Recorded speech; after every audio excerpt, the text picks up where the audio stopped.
বীর সন্তানকে যদি আমরা সম্মান জানাতে না পারি, আগামী দিনে ভারতের যে স্বাধীনতা সংগ্রামী যারা আছেন তাদের ইতিহাস মানুষ আর মনে রাখতে পারবে না।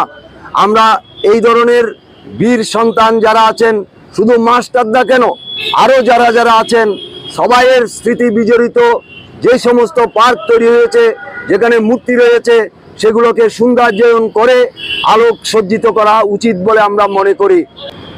বিপ্লবী মাস্টারদা সূর্য সেনের নামে একটা আমরা স্থায়ী ভবন তৈরি করতে চাই, সরকারের কাছে এই আবেদন রাখছি।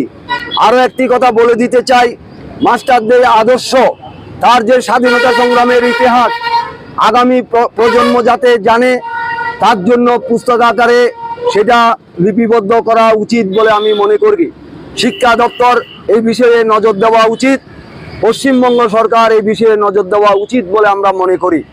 কাজেই আজকে আপনি যে এখানে উপস্থিত হয়েছেন, দেখতে পাচ্ছেন এই পার্ক অনেক সুন্দর ছিল, এটা আরও সৌন্দর্যায়ন করা উচিত। আপনার পেছনে লাইটের পোস্ট ছিল, লাইট নেই, সুন্দরভাবে উজ্জ্বল আলোকে আলোকিত করা উচিত।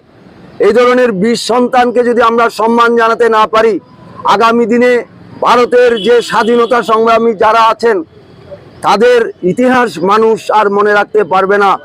আমরা এই ধরনের বীর সন্তান যারা আছেন, শুধু মাস্টারদা কেন, আরও যারা যারা আছেন সবাইয়ের স্মৃতি বিজড়িত যে সমস্ত পার্ক তৈরি হয়েছে, যেখানে মূর্তি রয়েছে, সেগুলোকে সৌন্দর্যায়ন করে আলোক সজ্জিত করা উচিত বলে আমরা মনে করি।